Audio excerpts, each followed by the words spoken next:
Aydayin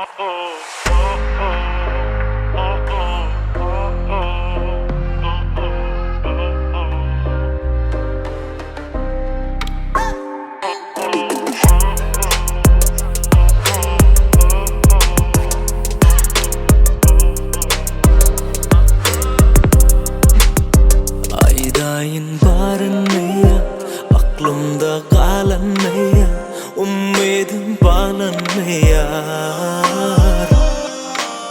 Bilmenin halımı yar, bağlanıp bar kapılar, sensiz kaygı tapırlar. Yine bana soğudun duren tegemen elimde, dünyam ovadan bol ya sen gülümde. Ömrümü bağladın sen dilinde, kaygılım kotarır dine gelende. Bana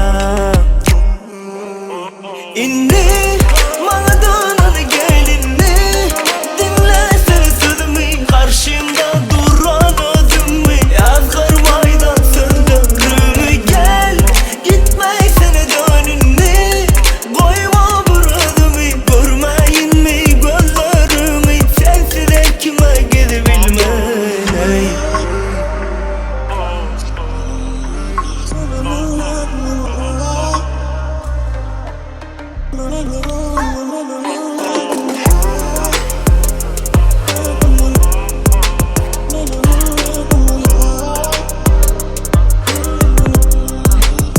Karar ver, karıştırma, yolumu adaştırma, sesleney hayış durma.